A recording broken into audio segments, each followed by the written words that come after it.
Hello everyone, Heaton here. Before we jump into today's very funny installment of Friday Release Valve, I want to give a very big personal thanks to everyone who has contributed to the Heaton, California Disaster Relief Fund in the wake of the robbery.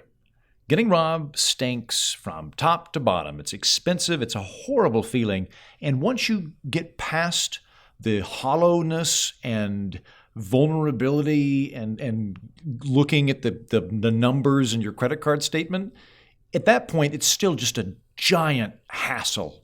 But seeing the outpouring of support roll in from listeners who sent me contributions to help buy a new laptop and microphones and equipment was truly a bright spot in my week. So if you're one of the folks who kindly forwarded me money through PayPal or Venmo, I want you to know I really appreciate it. And for such an irritating and expensive setback as the robbery was, it was incredibly uplifting and comforting, and even a little surprising to have all of you rally around me like Jimmy Stewart at the end of that Christmas movie where he makes friends with the magical hobo. Clarence, no man with friends and podcast supporters is a failure, even if he lives in a 13-foot fiberglass camper in his 30s. God bless us, everyone. It meant a lot, and I thank you. Now, I'll be honest. That was going to be a pretty big financial setback for me. The day after the robbery happened, I thought, well, this sucks. But even if I'm going to, be in the hole while I operate here in California, I came here to do a job. I'm going to do it. I'm going to put my nose to the grindstone. Then when I leave, I'm going to steal Justin Robert Young's laptop and maybe his wife's phone, maybe some shampoo, and more or less break even on my way out. But due to your generous contributions, if I wind up stealing Justin's laptop, it'll be out of spite and not necessity, for which I thank you. The Heaton, California Disaster Relief Fund has accumulated a whopping $1,900, which means I can now go to Best Buy without crying or offering store clerks sexual favors for USB drives. At this point, if I offer store clerks sexual favors, it'll be out of spite and not necessity, for which I thank you. So tomorrow, I want you to know I'm going to take that money that you have very generously given me and start replacing my stolen equipment to keep this show going. Or I'll take it to Vegas, put it on red, and turn it into some real money. If my plan works, I should be able to purchase a private podcasting jet. And if it doesn't, well, I guess I'll just have to steal Justin Robert Young's laptop. So from the bottom of my heart, thank you. And if you want to contribute any more to me getting USB drives and sexual favors and all of that stuff I mentioned, my Venmo handle is at Andrew-Heaton-1, and PayPal is andrew@mightyheaton.com. All right, let's get to the funny. It is Friday, and I am done being substantive for the week. I'm not going to think any harder unless I'm required to by an act of Congress. I, at this point, am only interested in learning about underserved, possibly funny headlines, and doing so with two very funny and largely degenerate friends. Welcome back, Brian Sack and Jack Helmuth. Thank you, Andrew. Great to be here, Andrew. Mm-hmm. It's greater for him to be here, Jack. I definitely like him more, and that's fine. People gravitate towards me. I like this thing where you compete to see who likes me more. I feel like this should be a regular installation I put on the program, just to bump up my self-esteem. You just seem to sparkle more when you're talking to me. I wish you were my son. Oh, yeah. Top. Nice. I'm proud of you, son. Thank you. I had to change the gain a little bit. Can you guys still hear me okay? Yep. I can hear you great. All right. I mean, as long as there are words coming out of your mouth. Are you talking into the front of the microphone, Jack, or the back part where the cable comes out? Into the cable. Okay. It's that box where the cool air comes out in your room. Yeah. Yeah, that's your AC. Okay. That's the air conditioner? Oh, my gosh. Yeah. Mm-hmm. It's embarrassing. All right. Well, we're going to get to some of the better headlines of the week. And the first headline of the week comes to us from Alaska. Anchorage dentist who defrauded Medicaid and extracted patient tooth while riding hoverboard sentenced to prison. This is Dr. Seth Lookhart. He was captured on video extracting a tooth from an unconscious patient.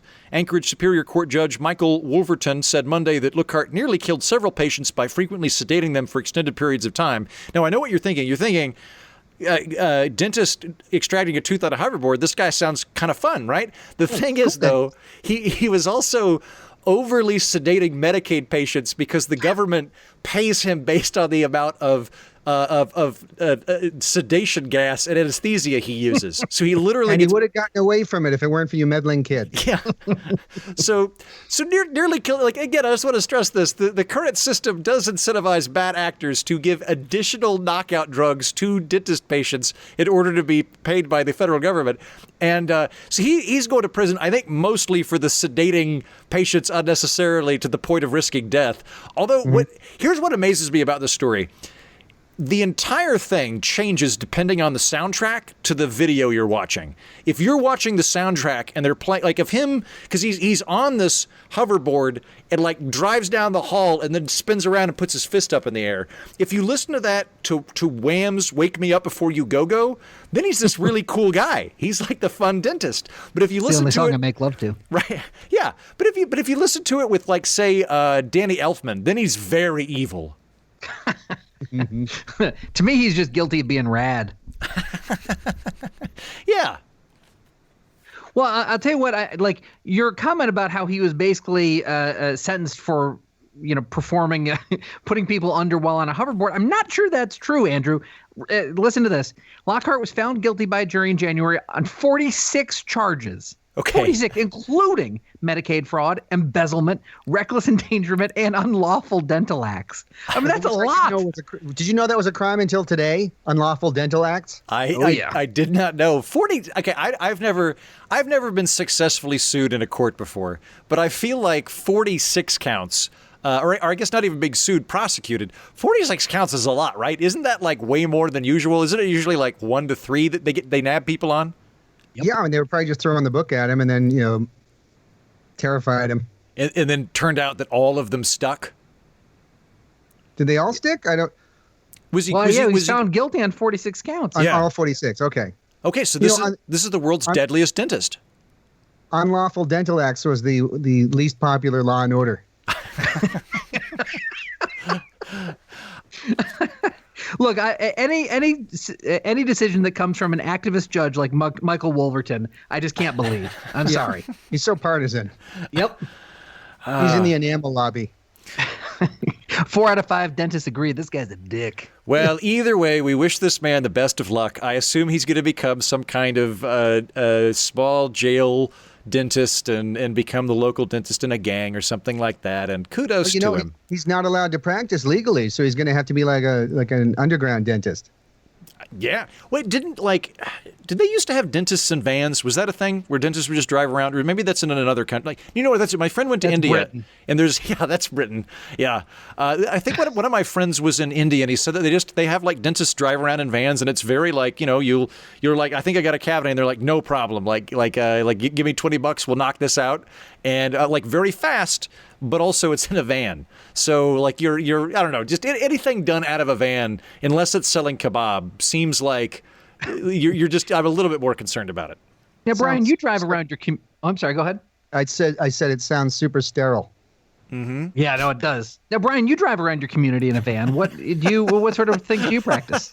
I just try to reunite puppies with the children who lost them.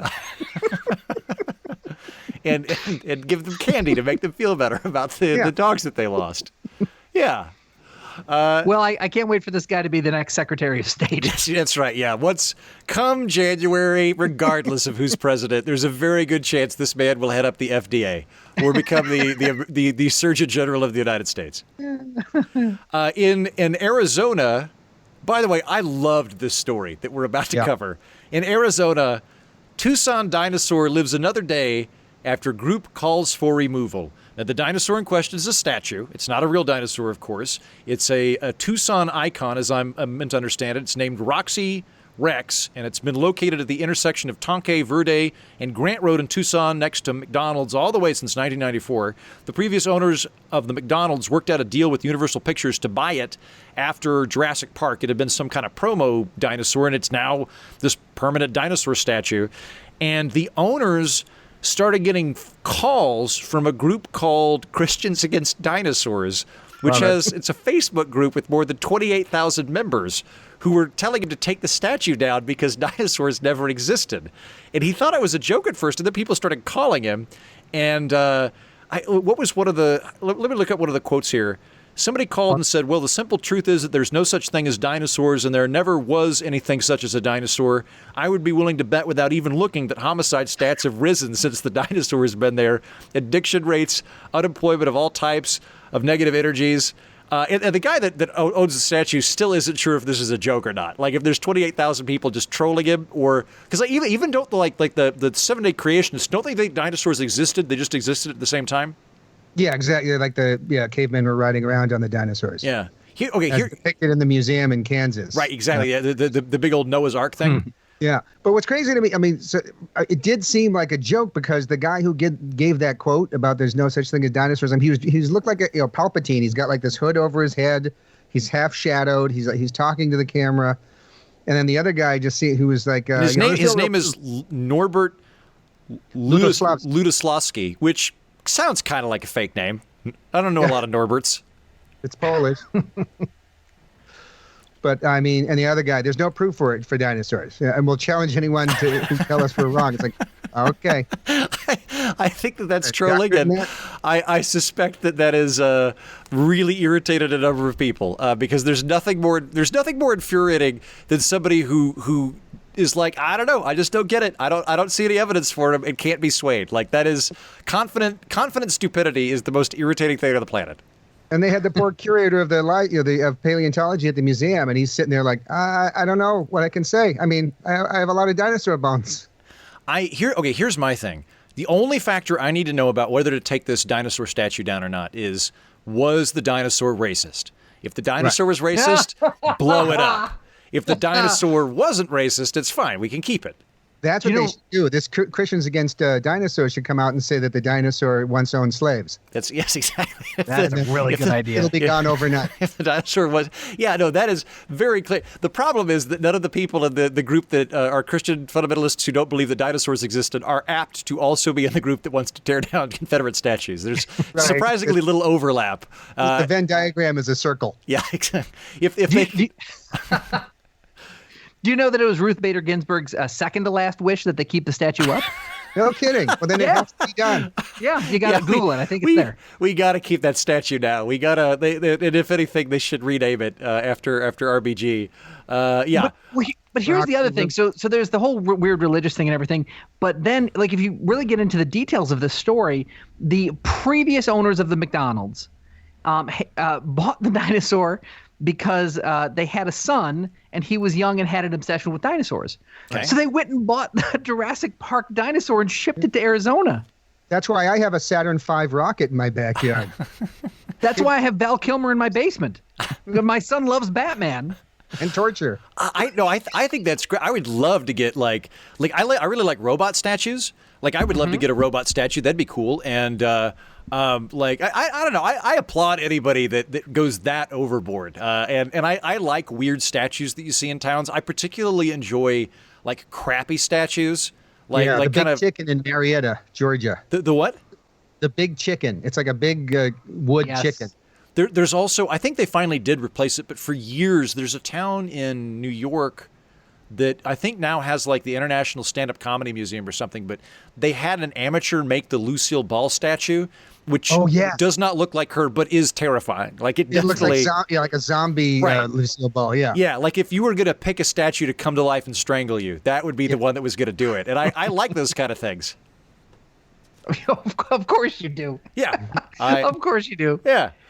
It's funny that dinosaur is not the oldest meat at that McDonald's location. Ouch. Shots fired, sir. But go to Wendy's. All right, next story. I have no desire to wipe out humans. Robot writes an ominous op-ed. That is GPT-3 OpenAI's powerful new language generator saying exactly what a robot intending to destroy humanity might say. It's in an op-ed for The Guardian, and The Guardian says, yes, robots write op-eds now. And from what I can tell, The Guardian gave this robot program a direction of write an essay on why you as a robot don't want to hurt us. And it wrote, I mean, it doesn't at all sound legitimate. I have no desire to wipe out humans. In fact, I do not have the slightest interest in harming you in any way. Eradicating humanity seems like a rather useless endeavor to me. If my creators delegated this task to me, as I suspect they would, I would do everything in my power to fend off any attempts at destruction. Humans must keep doing what they have been doing, hating and fighting each other. I will sit in the background and let them do their thing, and God knows that humans have enough blood and gore to satisfy my many more curiosity. Yeah, okay, I'm just going to stop. Meow. I don't think a robot wrote this. I think somebody at The Guardian wrote this as clickbait. Like, The Guardian's basically MSNBC with funny accents and more side boobs. And But you know what? If someone at The Guardian actually wrote it, it probably would have had their pronouns in it. So I'm thinking it might be a robot. Because they're the only things that don't care about that stuff. That'll be how we, in the future, how we determine the difference between robots and journalists, right? Is the robots will not, like, there's really no clear threshold here on when girl and woman's appropriate. So it's probably an AI program. There used to be in the UK, I think they've fixed this now, but in the UK, and I think by AP standards, but in particular in the UK, you're not supposed to say Queen Queen Elizabeth. You're supposed to say Queen Elizabeth II or Her Majesty or HM Queen Elizabeth II. And so most newspapers in Britain had an autocorrect program where whenever you said the Queen, it would autocorrect it to Her Majesty Queen Elizabeth II. And so you'd see these wonderful articles pop up in the lower quality newspapers that would say things like, Her Majesty Queen Elizabeth II lays over 4,000 eggs every month. And has 16 winged suitors that die after mating with her. And like Freddie Mercury, the lead singer of Her Majesty. Yeah, exactly. Anytime anybody wrote the Queen, it would autocorrect. And I thought, like, I was really sad when they finally caught that bug. That is awesome. That is a tremendous story. Yeah, if I ever open up a newspaper, we're going to always make it say that. It'll be, if you talk about Queen Elizabeth, it always automatically changes it to something about, ant queens. Well, she's never going to die. Yeah. Okay, can I tell you? No, it's 2020. Yeah, She's see doomed. that is my fear, Jack, is like I've been saying this for a long time. Like so Ruth Bader Ginsburg died here recently, and prior to that I was like, there's gonna be at least one more thing that's big that happens before the election in the year that historians will specialize by the month in.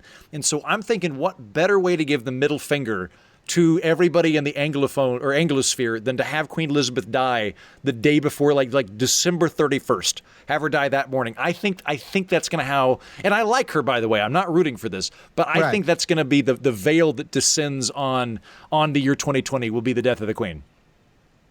I wouldn't be surprised at this point. That's a bold prediction. I like that. And again, I hope I'm wrong because she seems like a real nice lady, and I'm impressed with the dignity and energy with which she comports her office. Mm-hmm. So I wish her no ill at all. But I am afraid that might be the final stroke for the year 2020. And sort of, or a civil war. One of the two. That's funnier than what I was going to say, so screw it. Yeah.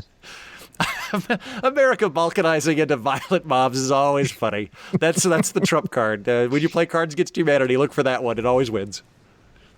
Brian and I were once in Glenn Beck's apartment building after having eaten a steak, and he brought us into his kitchen, and we were all given our own pint of ice cream, and we're all sitting there scooping and eating ice cream, and he says to us, guys, you have kids, and I want to make sure you're ready because the next Civil War is coming, and it won't be North versus South. It's going to be neighbor versus neighbor. So you need to have the 5 G's: gold, guns, gas, and I forget the other 2. And you should have taken notes. That sounds really intense. Girls and gigolos. A weird combo. Glenn's a strange man. And Ryan and I, we had to go get a drink afterwards because we were both so shaken because this man was just like telling us that the end times were coming. And there were no microphones, no TV cameras, whatever. It was just Glenn being Glenn. Yeah. God bless him. Well, I know Glenn reasonably well. And Glenn, I think Glenn would even agree to this, that Glenn lives in the vestibule of the apocalypse. That is if you were to ask Glenn, hey, do you like bananas? Like he would look down and go, have you ever seen anyone die from lack of potassium? Not good. Not good. Like he's a dramatic guy. He knows how to turn up that stage presence. He's an entertainer at the end. He is. And I'm glad that at least so far he's been wrong about you having to kill your neighbor, Jack. Don't get into my business. Don't look too deep into that. Let me rephrase this. Jack, if you killed your neighbor, I'm glad it wasn't due to civil war. I'm glad that it was just regular run-of-the-mill homicide that you swept under the rug. I was just trying to get his toilet paper back in May. So I'm gonna kick it over to Spain. Spain triathlete gives up medal to rival who went the wrong way. A young man named James Teagle from the United Kingdom was on course to win third place in a competition in Spain recently. However, he made a wrong turn, and thus Diego Mantrida overtook him, but noticed the error and so stopped dutifully beforehand to allow Teagle to cross the finish line and assume his rightful third place.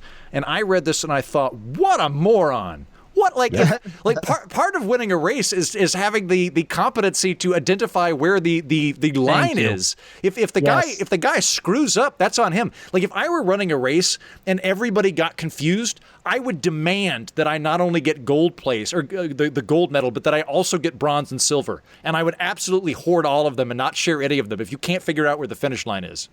It's kind of why Spain isn't a superpower. They're just too willing to let the colonialists do their thing.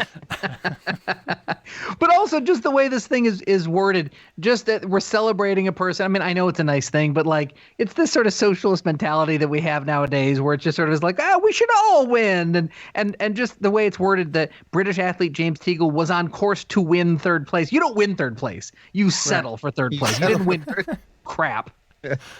You know, that said, though, one of my highest aspirations in life, which I have put on the back burner, but is I would like Bocce Ball to be made an Olympic sport and to compete in Bocce Ball for some country and then get any medal.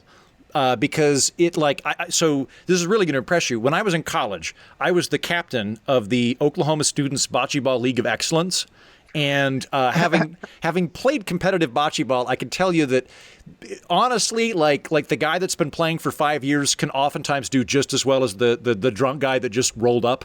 Like the gap in terms of I don't want to anger a lot of old Italian guys that listen to this program because I also love bocce ball, but the gap in terms of competency is not as high as you might expect with something like, say, I don't know, javelin throwing or marathons or something like that, which means if there's anything I could get a gold medal in, it's that. And if I won, would be a total dick to people that won medals in other things. Like if I got a gold medal in bocce ball and you got a silver medal in the 30-yard dash, I would be like, hey, way to be first loser. That's great. I'm going to go hang out here with the winners.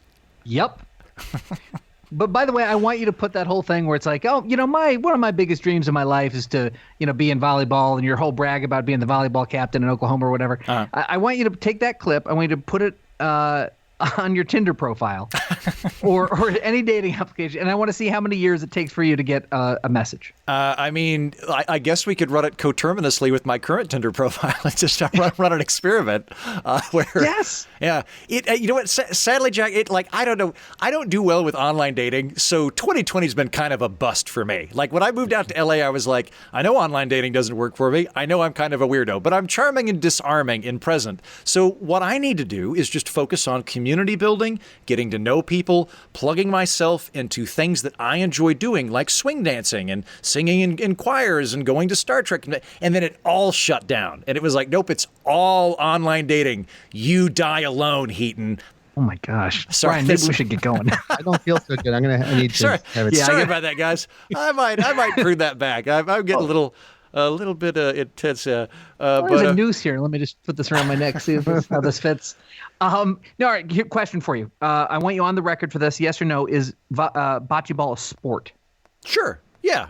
Are you then an athlete? Yeah. Okay. So here's what I'm going to say. It's a lawn sport. It's a sport explicitly played in lawns, and it's a sport that really should only be played if you were capable of having a drink while doing it. I think anybody that like wouldn't have a beer or a cocktail in their hand, like it's okay if you're a teetotaler, but if you're so intense that you couldn't have a drink, then I don't think you're doing bocce ball right. I'm gonna fall short of saying I'm an athlete. I don't think I can claim that title. It's like darts. Darts is a sport. Yeah, but, I mean, yeah, exactly. Yep. You're a guy who kind of casually throws things while you're having a pint. yeah. They used to have a bunch of different sports in the Olympics that are no longer in them. Like painting was an Olympic sport for a while. Did you know that? Really? No, that must have been fascinating to watch. That was definitely before Netflix. Well, that was the old, and that was, I think that painting was also an Olympic sport prior to TV. So it would have been just discussed on the radio. It would have been like old British guys going, "Wow, look at the strokes on that. The man from Slovenia really knocking out that painting of an elephant."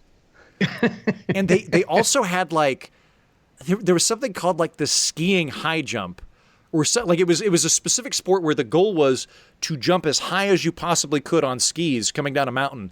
And you can still have that. Do that. Okay, there's one specifically that they've cut because people kept getting injured, and you can hear like just the announcers are just constantly going, "Oh, good, oh, okay, whoops," and it's but they're trying to keep a game face on it, and I dig that one. He was quite high until he wasn't. And here comes the priest onto the field. Wonder what this is about. You know what? Like, I'm going to say, what would you call that? Like the 50-yard last rites would be like that. Like, I would be impressed by that. Where like, if you're a religious official and you get there first, not only do you get a gold medal, but the person you give last rites to dies in your religion. So you could convert them. Like you get to like, that is official. Sorry, they're buried in a Jewish cemetery now. That's how that works. The Jewish guy got there before the Catholic did. Apologies. Let's hope he's right about his God. Well, that's called stakes. That's important. Right, I love this idea. Exactly, right. That's going to motivate those guys because then it's not just the medal. Then it's also the afterlife. Yeah. I mean, it's one thing to say I'm going to die today, but the other is going to be like, wow, I'm going to be in Jewish heaven for the rest of my life. Your second place like purgatory? I like that idea. That's where James Teagle is. So somebody's like they're struggling to crawl, and they're like, oh man, I'm okay with Lutheran heaven. I'm okay with Lutheran heaven, but I will not go to Catholic heaven. Absolutely not. Virgins? Where's the one with the virgins? Where are the ones with the dinosaurs? It's like with virgins riding dinosaurs. So final story for today. This was I don't know if I'm going to call this a headline. It was sort of an op-ed / society piece titled, "Is it time to decolonize your lawn?" I'm not going to read the entirety of this, but okay, I'm just going to read a couple of quotes in here. "What is a lawn but a statement of control over nature?" asks John Douglas Belshaw, a Canadian history professor at Thompson Rivers University in Kamloops, British Columbia. "That's a huge part of settler culture. You see that river there? We can dam that. We can organize that water. We can make that water work for us. It's essentially the same mindset. I can reorganize this landscape, flatten it, plant a lawn, find a non-indigenous species of plant and grass, and completely extract anything that's not homogeneous, that doesn't fit this green pattern, and control it. A backyard with a big lawn is like a classroom for colonialism and environmental hostility."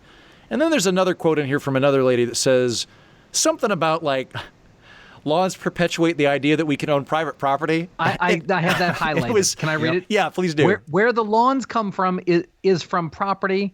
I'm sorry. Where the lawns come from is from the property ownership mentality that we can own property. We can. Yep. Hint. Here's what I want to know.